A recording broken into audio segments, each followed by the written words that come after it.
सफल नहीं हो पाए थे और ये जो वादी हैं इनके द्वारा ही अपने बचाव में अपने लाइसेंस पिस्टल से गोली चलाए जाने की बात आई थी।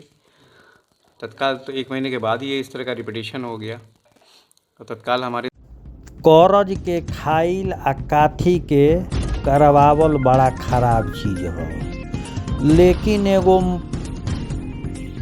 मैनेजर साहेब मालिके के चूना लगावत गइले जब पुरहर माल मारी हमें तो मालिके के ठिकाना लगावे के सोच लिहन। पेट्रोल पंप व्यवसायी के गोली ठोके वाला 3 जना गिरफ्तार भइल बटुए। बक्सर जिला से खबर निकल के आइल बा, सनसनीखेज खुलासा भइल बा। 5 लाख में मैनेजर शूटर के देहले रहन सुपारी। का बटुए मामला विस्तार से बताई भोजपुरिया समाचार। एसपी के बयान भी सुनाई भोजपुरिया समाचार। चैनल पर नया बानी तो बेल आइकॉन के बटन दबा के सब्सक्राइब कर ली। फेसबुक पेज पर देखतानी तो फॉलो कर ली, देखला के बाद शेयर जरूर करी। बक्सर पेट्रोल पंप मालिक के गोली मारे के मामला में पुलिस 48 घंटा के अंदर उद्भेदन कर दिले बिया। पेट्रोल पंप के मैनेजर ही मालिक देवदत्त उपाध्याय के हत्या के नियत से पेशेवर अपराधी के 5 लाख रुपया में सुपारी देले रहे। पेट्रोल पंप के मैनेजर पंप संचालन के दौरान करीब 40 से 50 लाख रुपया के हेरा फेरी के हिसाब में बड़ गड़बड़ी कइले रहे। चोरी पकड़ल गइला के बाद इ हत्या के ताना बाना बनैल। एसपी मनीष कुमार बुध के सांझी खा खुलासा करत कहनी कि पेशेवर 2 अपराधी समेत पेट्रोल पंप के मैनेजर के गिरफ्त में लेके घटना में उपयोग कइल गइल पिस्टल भी बरामद कइल गइल बा। एह मामला में अभी 2 पेशेवर अपराधी फरार चल रहल बाड़न, जिनकर गिरफ्तारी खातिर लगातार छापेमारी जारी बा। पैसा के विवाद के लेके 1 महीना पहले भी गोली मारे के प्रयास पेट्रोल पंप के मालिक के कइल गइल रहे, लेकिन गोली मिस करे से गोली ना लागल। तब पुलिस के सूचना दिहल गई। मौका पे पहुंचल पुलिस उस वक्त जांच कैलस, लेकिन गोली चलावे वाला बात के गंभीरता से ना लिहल। 1 महीना के बाद 29 जनवरी के सांझी खा दूसर का प्रयास में घर में बैठल पेट्रोल पंप के मालिक के गोली मारे में शूटर के सफलता मिल गई। गोली पंप मालिक के पेट में लागल, जिनकर इलाज अभी जारी बा। दोबारा हमला के बाद पुलिस एकरा के गंभीरता से लेके छानबीन शुरू कैलस। 48 घंटा के अंदर मामला के उद्भेदन हो गई।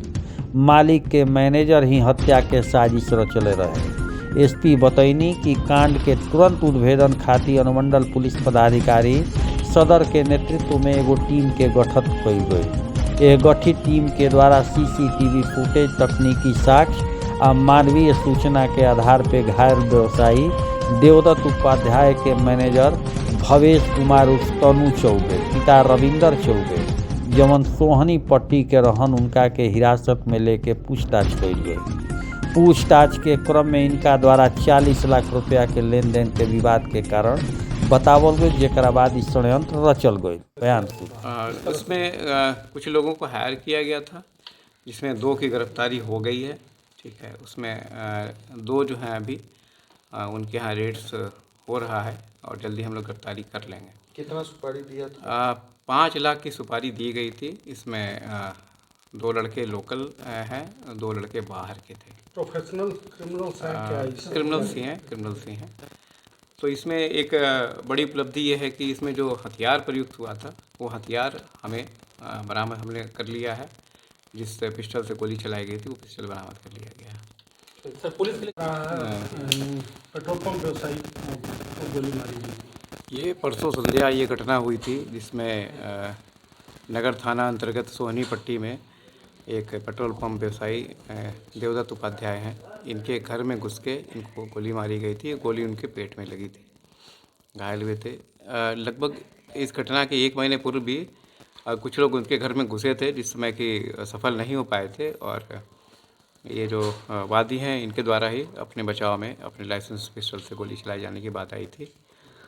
तत्काल तो 1 महीने के बाद ही ये इस तरह का रिपीटिशन हो गया, तो तत्काल हमारे द्वारा एक टीम का गठन किया गया SDPO बक्सर के नेतृत्व में। उसमें हमारी प्रोबेशनर DSP भी थी, SHO टाउन थे, SHO इंडस्ट्रियल थे और भी कुछ ऑफिसर्स थे। लगातार हम लोगों ने पूरे शहर में जो इनका अप्रोच और रिट्रीट था सारा खंगाला, CCTV फुटेज। पूरे घटनाक्रम को देख के ऐसा लग रहा था कि कोई बड़ा नज़दीकी आदमी इसमें इन्वॉल्व है। फिर हमने सबके ऊपर अनुसंधान शुरू किया, जितने लोग इनके नज़दीक थे। ज्ञात हुआ कि इनके पेट्रोल पंप पे एक मैनेजर रहता है, जिसके द्वारा हिसाब किताब में लगभग 35-40 लाख रुपए का जो है हिसाब नहीं दिया गया था, जिसके लिए उस पर इनके द्वारा दबाव डाला जा रहा था कि वो पैसा वापस करे। और जिस समय घटना हुई थी उस समय वो इनके जो इंज्योर्ड है उनके पास ही था। मैक्सिमम समय ये रहता था पेट्रोल पंप पे और फिर इनके यहाँ आना जाना करता था। काफ़ी नज़दीकी आदमी था ये। उसकी भूमिका बिल्कुल संदिग्ध लगी। उससे पूछताछ हुई तो उसके द्वारा स्वीकार किया गया कि पैसा बचाने के लिए उसके द्वारा कुछ लोगों को हायर किया गया था मारने के लिए।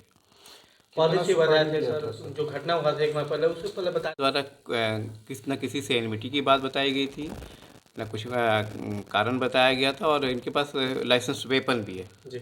ठीक है, तो ऐसी कोई बात नहीं थी। घटना को लेकर के जो इस खबर के प्रायोजक हैं गॉड ग्रेस CBSE स्कूल चौगाई।